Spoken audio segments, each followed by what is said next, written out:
So hello my dear friend, कैसे हैं आप सब? I hope that all of you are doing so good and we are on the series of question discussion.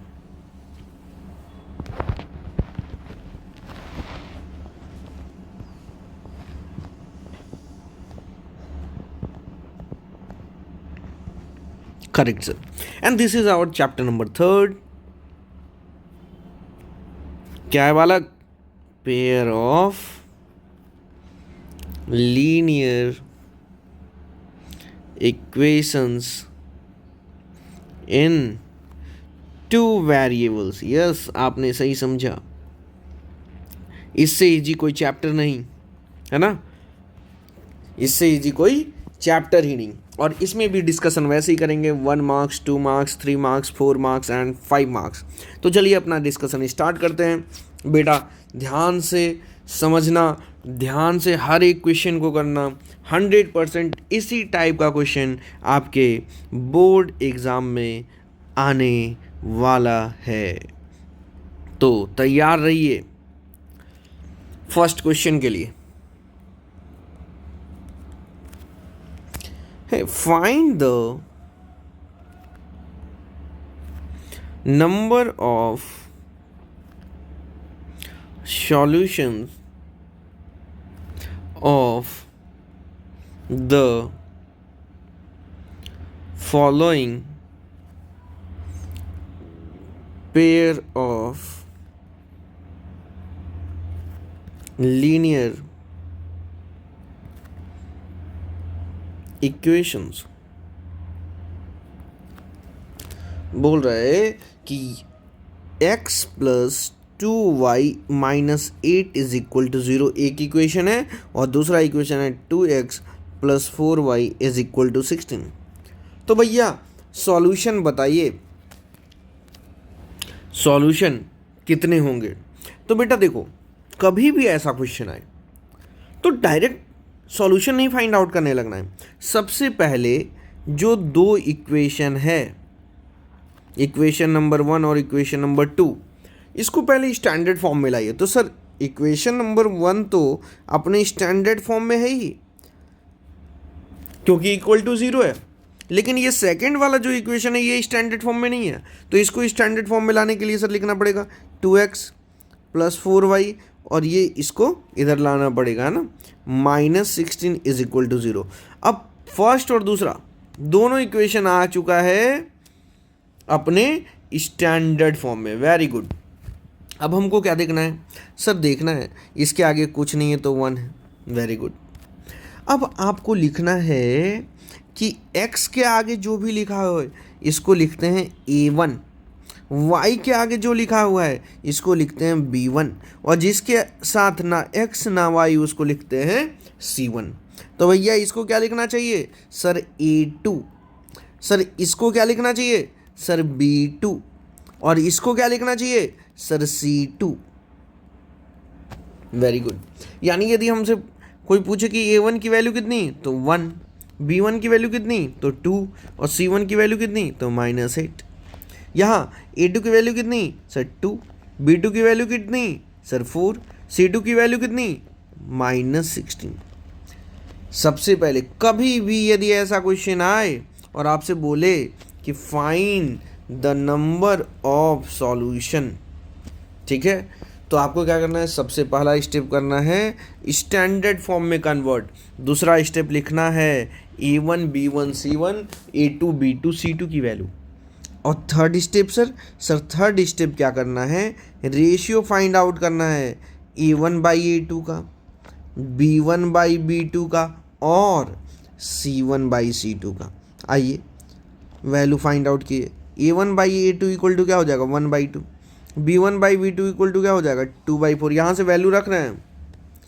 c1 by c2 equal to क्या हो जाएगा? -8 upon -16. Cancel out करिए sir. 2 2 जा 4 तो वैल्यू आ गई 1/2. माइनस से माइनस गया, 8 2 जा 16 वैल्यू आ गई 1/2. यानी क्या ऑब्जर्व किए सर? फोर्थ स्टेप आप जो ऑब्जर्व किए उसको लिखना है कि सर a1 बाई a2 की वैल्यू, b1 बाई b2 की वैल्यू और c1 बाई c2 की वैल्यू तीनों इक्वल है. और जब भी बेटा ऐसा रिलेशन होता है तो हम क्या कहते हैं कि कितने सॉल्यूशन हो, इनफाइनाइट नंबर ऑफ सॉल्यूशन होता है। कितना सॉल्यूशन होता है, इनफाइनाइट नंबर ऑफ सॉल्यूशन होता है। सर समझे कि नहीं बालक, समझे। और क्या कहते हैं सर, और फिर सर इसको कंसिस्टेंट सॉल्यूशन भी कहते हैं। कंसिस्टेंट इक्वेशन कैसा है, तो कंसिस्टेंट। तो 2 पॉइंट यहां से देखो मिला, ठीक है। इनफाइनाइट नंबर ऑफ सॉल्यूशन का कंडीशन ये है, याद नहीं है तो याद कर लीजिए, ठीक है, वेरी वेरी इंपॉर्टेंट। और यही वाला कंडीशन मिला इससे, यानी sir infinite number of solution हो गया। बस आपने लिख दिया इनफाइनाइट नंबर ऑफ सॉल्यूशन। यदि बेटा ऐसा क्वेश्चन आएगा तो आपको ऐसे ही बनाना है, तो आपको 1 नंबर मिल जाएगा। कितना नंबर मिल जाएगा, 1 नंबर। कोई दिक्कत परेशानी हो तो ज़रूर बताइएगा। और यदि आपसे खुद ही बन गया था तो आप कमेंट में ज़रूर बताइए कि सर मेरे से क्वेश्चन बन चुका था। Very good. Moving ahead to ask the question number 2। मान लेते हैं if the equation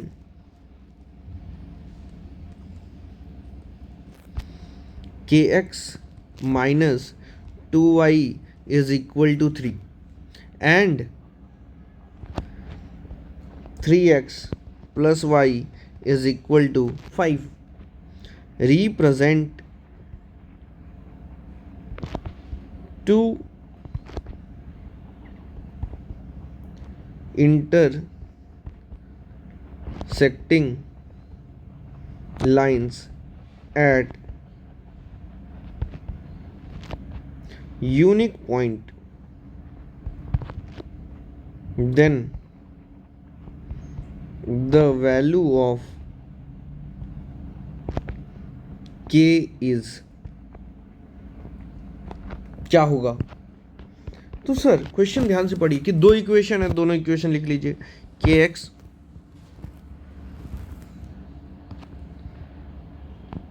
minus 2y is equal to 3 and 3x plus y is equal to 5।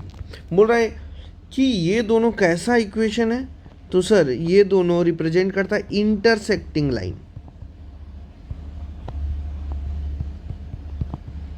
Intersecting line at unique point, intersecting line at unique point, यानी sir इसका graph कैसा होगा, कुछ इस प्रकार का होना चाहिए। यानी एक इक्वेशन ये है तो दूसरा इक्वेशन ये है। हम जानते हैं लीनियर इक्वेशन इन 2 वेरिएबल का ग्राफ क्या होता है, एक स्ट्रेट लाइन होता है। यस सर, है ना, वेरी गुड। यानी सर इंटरसेक्टिंग लाइन के लिए क्या कंडीशन होता है, इसको हम यूनिक सॉल्यूशन भी बोलते हैं, इसी को तो यूनिक सॉल्यूशन बोलते हैं। यूनिक पॉइंट पे कट करता है इसलिए इसको क्या बोलते हैं, यूनिक सॉल्यूशन। तो इंटरसेक्टिंग लाइन हो या फिर यूनिक सॉल्यूशन हो, और इसको इसी टाइप के इक्वेशन को कंसिस्टेंट भी कहते हैं, है ना। तो इसके लिए कंडीशन होता है a1 by a2 must not be equal to b1 by b2। और अभी ये तुरंत हम बताए हैं a1 b1 c1 a2 b2 c2 कैसे लिखते हैं। सबसे पहले हम स्टैंडर्ड फॉर्म में कन्वर्ट करते हैं, करेक्ट। Yes sir. तो kx minus 2y minus 3 equal to 0 हो गया। और क्या हो गया sir, 3x plus Y minus 5 equal to 0 हो गया। Very good. इसके आगे कुछ नहीं है तो 1। a1 की वैल्यू क्या होगी सर, k हो गई। b1 की वैल्यू सर -2, c1 की वैल्यू -3, a2 की वैल्यू 3, b2 की वैल्यू 1 और c2 की वैल्यू -5। तो हमको क्या कंडीशन कहता है sir, a1 by a2 must not be equal to b1 by b2। तो चलिए sir a1 by a2 must not be equal to b1 by b2। अब इसको सॉल्व कर लेते हैं। तो k into 1 is not equal to -2 into 3, यानी k must not equal to -6 आ गया।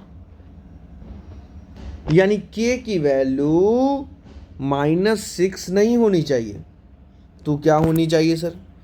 तो सर -6 को छोड़कर कोई भी रियल नंबर हो सकता है ना। देयरफॉर क्या लिखेंगे? के कैसा नंबर होना चाहिए? इसको बोलते हैं बिलोंग्स टू, कोई भी रियल नंबर हो सकता है केवल -6 को छोड़कर। तो उसको लिखने का तरीका ऐसे है, ठीक है। ये हो गया आपका आंसर। समझे बेटा कैसे बनाना है? यदि आपके पास if the equation this and this represent two intersecting line at unique point then the value of k is, k की वैल्यू क्या होगी? तो सर कोई भी रियल नंबर आप लिख दीजिए जो लिखना चाहते हैं, केवल -6 मत लिखिएगा। -6 लिख देंगे तो गलत हो जाएगा, है ना। कोई भी रियल नंबर, देखिए इसलिए आंसर क्या होगा? कोई भी रियल नंबर एक्सेप्ट को ऐसे लिखते हैं, ठीक है। कोई भी रियल नंबर एक्सेप्ट -6 को छोड़कर, तो उसको लिखने का तरीका ये है। किसी को दिक्कत? No sir. आगे बढ़े? Yes sir. आपसे यदि क्वेश्चन बनता चला जा रहा है तो बेटा कमेंट में लिख के ज़रूर बताओ कि कितना क्वेश्चन बन रहा है। क्वेश्चन नंबर 3 बोल रहा है द वैल्यू ऑफ के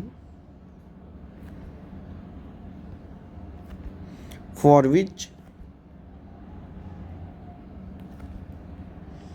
the system of equations x plus y minus 4 equal to 0 and 2x plus ky is equal to 3 has no solution is, बोल रहा है कि के की वैल्यू फाइंड आउट करिए for which the system of equation, दो equation given है, लिख लेते हैं स्टैंडर्ड फॉर्म में लिखते हैं। तो इज इक्वल टू 3 है, इधर लाएंगे तो -3 हो जाएगा, is equal to 0। Has no solution, बोल रहा है कि भैया ये दोनों जो इक्वेशन है नो सॉल्यूशन का केस है। इसके पहले हम लोग क्या क्या देखे थे सर? हम लोग देखे थे यूनिक सॉल्यूशन और इनफाइनाइटली मेनी सॉल्यूशन। तो बेटा नो सॉल्यूशन का मतलब होता है इनकंसिस्टेंट। क्या होता है बेटा? इनकंसिस्टेंट। हम लोग कंसिस्टेंट में 2 केस पहले ही देख चुके हैं। इनकंसिस्टेंट होता है, देखे हैं कि नहीं? तो नो सॉल्यूशन जब भी आएगा तो आपको क्या समझना है? इनकंसिस्टेंट समझना। देखो जब भी इंटरसेक्टिंग लाइन आए, है ना, या इसका मतलब होता है यूनिक सॉल्यूशन, इसका मतलब होता है कंसिस्टेंट। इसके पहले देखे infinite number of solution, consistent, और इसका एक और मतलब होता है क्या? Parallel lines. यदि ग्राफ ड्रॉ करेंगे तो अरे consistent, coincident line, coincident line, है ना। मैं यहीं पे बता दे रहा हूँ, मतलब एक लाइन यदि ये है तो दूसरा लाइन भी क्या होगा सर? इसी के ऊपर होगा, ठीक है। ठीक है sir.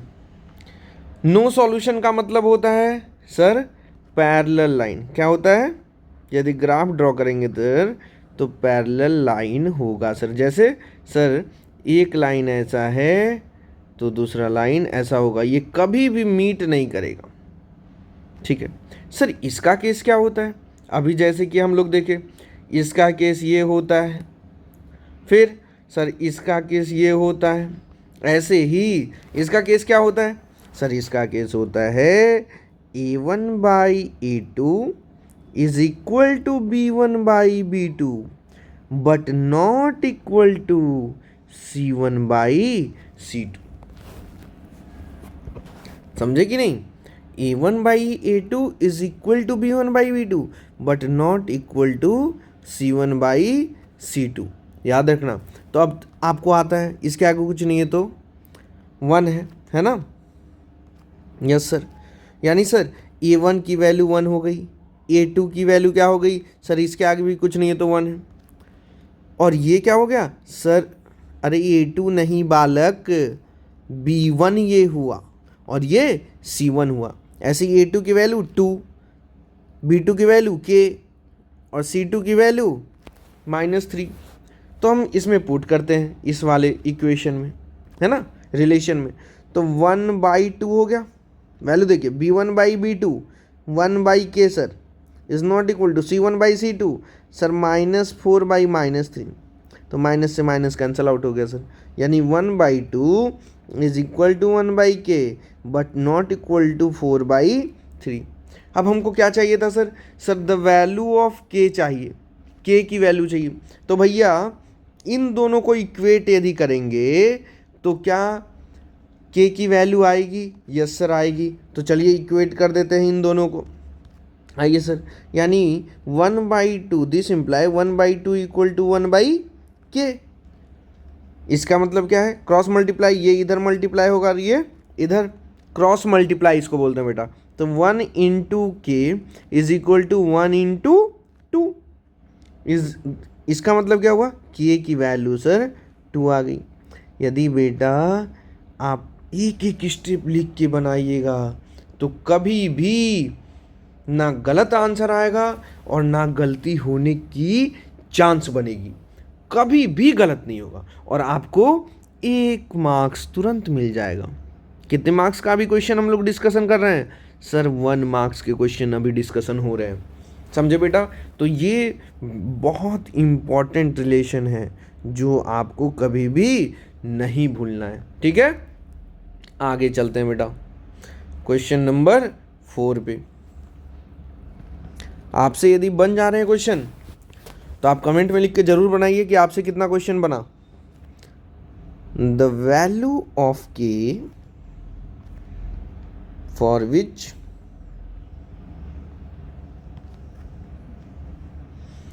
The pair of linear equation x minus y plus 5 is equal to 0 and kx minus 2y plus 3 is equal to 0 have no solution। और ये मैं होमवर्क दे रहा हूँ, इसको मैंने होमवर्क दे दिया, ठीक है? ये भी बेटा 1 मार्क्स का है। अभी तुरंत ऐसा क्वेश्चन डिस्कशन करें हैं, आप इसको सॉल्व करके कमेंट में इसका आंसर बताइए कितना आया है, ठीक है? मूविंग अहेड, क्वेश्चन नंबर 5 बोल रहा है कि perimeter of a rectangle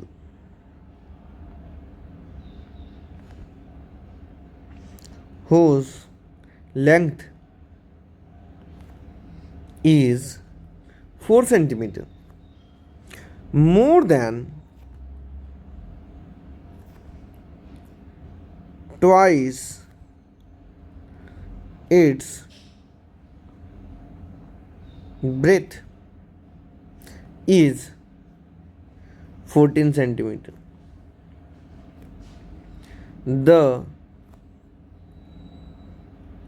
pair of linear equation representing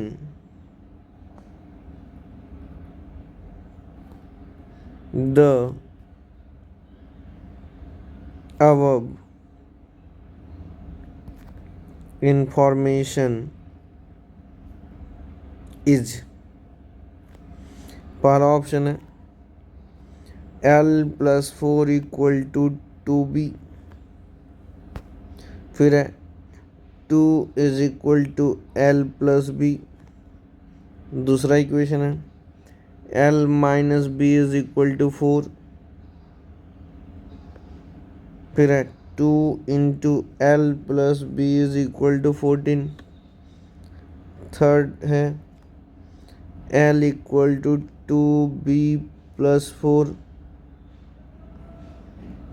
फिर है L+B is equal to 14, fourth है L is equal to 2B+4, 2 into L+B is equal to 14। अब देखो, बोल रहा पेरीमीटर ऑफ ए रेक्टेंगल, तो हम पहले लिख लेते हैं यहाँ पे पेरीमीटर ऑफ अ रेक्टेंगल क्या होता है। पेरीमीटर ऑफ अ रेक्टेंगल होता है sir 2 into L plus B. अब पढ़ते हैं फिर से, perimeter of rectangle whose length is यानी एल, इज का मतलब ऑक्सिलरी वर्ब, इज कैसा है बालक, ऑक्सिलरी वर्ब, तो इज का मतलब equal to 4 centimetre more, 4 centimetre more, हम बोले मोर का मतलब ज़्यादा, ज़्यादा का मतलब +4 कर देना है, then 4 centimetre more than twice, twice का मतलब 2 इंटू, तो 2 इंटू कर दी इट्स ब्रेथ, है ना, यानी 2 इंटू बी। ठीक है, बस यहां से लेंथ इज, है ना, तो length is 4 centimetre more than यानी +4, twice its breadth 2 into B. Sir एक इक्वेशन ये तो बन गया, बोल रहा है इज यानी perimeter of a rectangle is 14 centimetre, है ना, यानी सर पेरीमीटर ये लिखा हुआ है यानी इसकी वैल्यू 14 है, तो इक्वल टू 14 लिख देते हैं, तो दूसरा इक्वेशन ये बन गया। ठीक है, तो अब हमको ढूंढना है कि ये दोनों इक्वेशन कहाँ लिखा हुआ है, तो L इक्वल टू 2b + 4 ये तो नहीं है, L इक्वल टू 2b + 4 ये भी नहीं है, L इक्वल टू 2b + 4, हाँ सर यहाँ तो मिला, 2 into L plus B equal to 14, sir यहाँ 2 नहीं है, यहाँ L equal to 2b + 4, yes sir मिल गया, 2 into L plus B equal to 14, yes sir मिल गया, यानी ऑप्शन नंबर 4। जितने लोगों का सही आंसर आया है कमेंट में लिख कर बताएं। ऐसा क्वेश्चन बेटा आने का संभावना 100% है, और ये 1 मार्क्स के ही क्वेश्चन है बेटा, क्योंकि आपसे बस इक्वेशन पूछा है, सॉल्यूशन नहीं चाहिए उसको कि एल और बी की वैल्यू क्या होगी, बस उसको क्या चाहिए कि भैया आपको इक्वेशन फाइंड करना आता है कि नहीं। मूविंग अहेड बेटा, क्वेश्चन नंबर 6, द सॉल्यूशन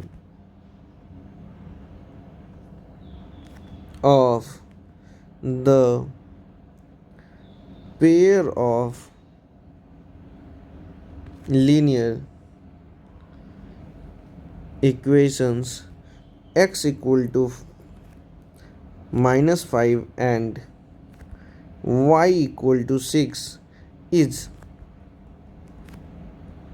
बोल रहा है कि दो इक्वेशन गिवन है, एक तो है x इक्वल टू -5 और दूसरा है 6, और इसका सॉल्यूशन क्या होगा, इसका सॉल्यूशन क्या होगा ये पूछा है। तो भैया हम बोलेंगे कि अच्छा x इक्वल टू -5 यानी x की वैल्यू -5 आ गई, और y इक्वल टू 6 इक्वेशन है यानी y की वैल्यू 6 आ गई, और हम जानते हैं जब भी सॉल्यूशन लिखते हैं तो पहले x कोऑर्डिनेट लिखते हैं और फिर y कोऑर्डिनेट, यानी पहले x की वैल्यू लिखते हैं फिर y की वैल्यू, तो यानी इसके अकॉर्डिंग x की वैल्यू -5 है और y की वैल्यू 6, तो हम सर्च करेंगे कौन सा ऑप्शन, ऑप्शन फर्स्ट। जितने लोगों का आ गया है बालक या आंसर कमेंट में लिख कर बताओ कि आंसर आ रहा है कि नहीं। ठीक है sir, moving at question number 7, the value of k for which the pair of linear equations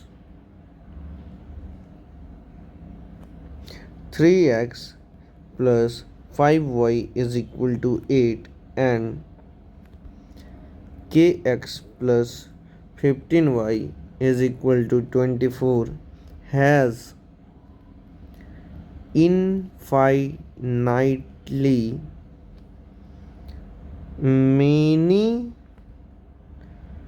solution is, बोल रहा है के की वैल्यू फाइंड आउट करिए जिसके लिए ये दोनों इक्वेशन इनफाइनाइटली मेनी सॉल्यूशन रखते हो,